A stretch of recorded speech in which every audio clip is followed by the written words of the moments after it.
Nah, ini kata Xiaomi sudah 3 kali penggantian soket ECU, namun nggak ada yang kuat tahan lama. Dan di sini berarti yang terakhir masuk penggantian ke 4 soket. Kalau sebelumnya nggak tahu di mana, itu sudah 3 kali. 3 kali penggantian soket, nggak bisa bertahan lama. Dan ini pun dirobek, jasa rusak, bukan jasa perbaikan. Kalau jasa perbaikan nggak mungkin ada yang dirusak dari standar ya. Ketika ada yang dirusak dari standar itu jasa rusak, bukan jasa perbaikan. Nah, untuk penggantian soket itu misalkan ini baru, itu jelas nggak usah diperhatikan. Yang diperhatikan adalah pin yang di soket ECU-nya, yang nempel di ECU-nya. Itu diusahakan harus bisa ngunci. Kalau nggak ngunci, jangan sekali-kali untuk dipaksakan sampai ngunci, karena dipaksakan sekuat apapun nggak bakal ngunci, karena di bagian dalamnya.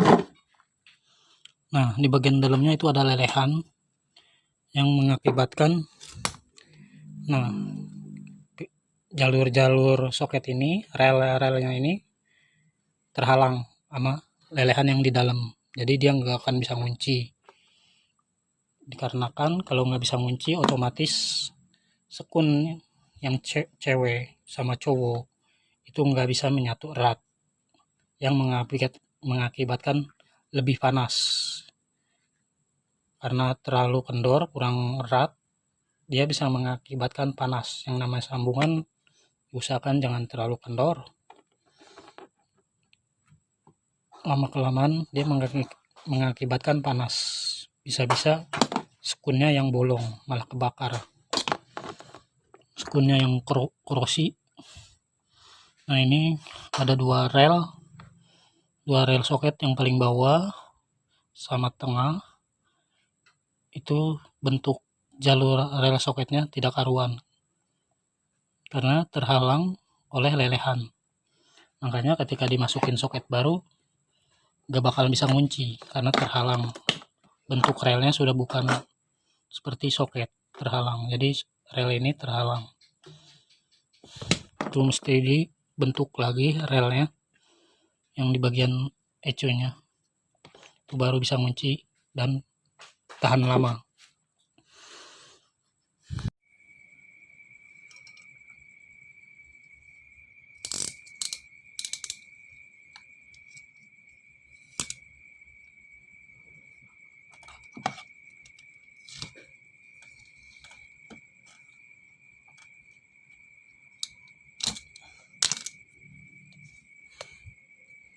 Ini sejajar. Kalau sejajar ini diusahakan kalau nyambung kabel jangan sejajar, itu dibikin zigzag. Sini, sini, sini. Jadi modelnya zigzag. Jadi ketika dibungkus itu nggak akan bersentuhan satu sama lain. Kedua, ketika pakai PVC pun itu nggak apa. Nah, contohnya seperti ini. Kalau zigzag, satu potong di sini, dua di sini, terus tiga di sini. Jadi berurutan zigzag. Jadi untuk bersentuhan aman, jadi nggak perlu tebel-tebel buat bungkusnya. Dan kedua, ketika ditutup pakai selongsong pun dia nggak akan terlihat dari sini tuh. Nah, dari selongsong ini nggak akan terlihat seperti sambungan. Kalau gini kan terlihat sambungan kembung. Nah, contohnya seperti ini nggak akan terlihat sambungan. Kalau sama rata otomatis diameternya akan lebih besar. Nanti di PVC-nya terlihat kembung dari fisiknya, jadi terlihatnya sambungan itu jelas. Oke, baik Mas Bro, ini sudah terpasang. Ini sengaja dikasih ini, jadi ketika kedepannya leleh itu masih tertahan sama selang bakar. Nah, ini sudah sistem zigzag, jadi jangan takut bersentuhan. Jadi antara sambungan ini dan sambungan ini dan sambungan ini itu jangan takut bersentuhan. Itulah fungsi penyambungan zigzag. Memiliki dua fungsi. sistem penyambungan jigjet ke 1 poinnya adalah tidak akan bersentuhan dengan jalur arus lain. Kedua ke 1. Terus yang kedua, ketika ditutup dia nggak kembung besar, dia akan sama rata seperti kabel. Tujuannya seperti itu.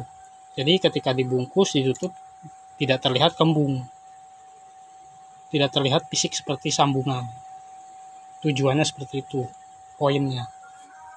Nah nanti ini tinggal ditutup pakai selongsong full masuk sini. Ini kan selongsong besar, kita kasih yang kecil jadi nanti masuk ke sini separuh.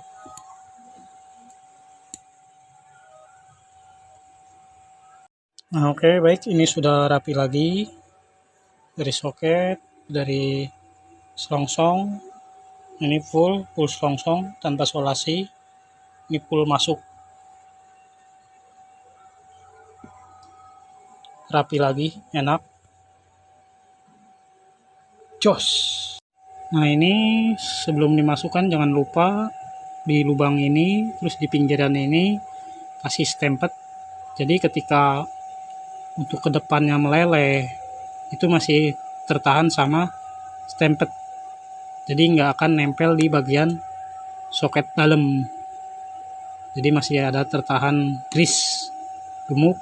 Ya, tujuannya biar nggak lengket nempel di bagian soket ecu, tujuannya untuk kedepannya. Jadi enak kalau mau melepas nggak lengket karena ada stempet nggak nempel di soket ecu. Nah itu udah bunyi strik, itu tandanya kunciannya masuk. Ini biarkan aja sisaannya. Nah ini tujuannya ketika untuk kedepannya soketnya meleleh itu sedikit membantu biar enggak nempel di soket dalam dan soket luar, bisa membantu. Nah, nanti tinggal ininya nggak tahu ini robek gimana, dilem paling. Nah ini sudah dilem, jadi untuk ini nggak bisa ini karena begitu dilem nggak bakal kuat. Ini agak sedikit mepet diameternya. Yang penting ini depannya udah rapet. Nah masih bisa dipakai, lumayan.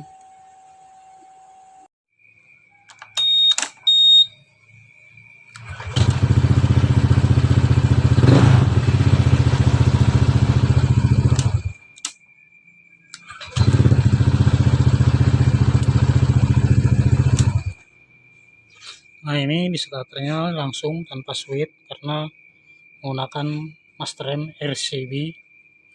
Nanti tak buatin modulnya, jadi walaupun pakai satu switch itu biasanya yang seperti ini RCB, Kitako, Nonem, Masterem yang seperti ini memiliki satu switch, sedangkan PCX memiliki 2 switch standarnya, yaitu switch shutter sama switch rem. Nah nanti dibuatin modulnya jadi dengan satu switch itu berfungsi semua, rem starter masih berfungsi dengan single switch. Jadi hanya di sini modifikasi tanpa menghilangkan mengurangi fungsional standar.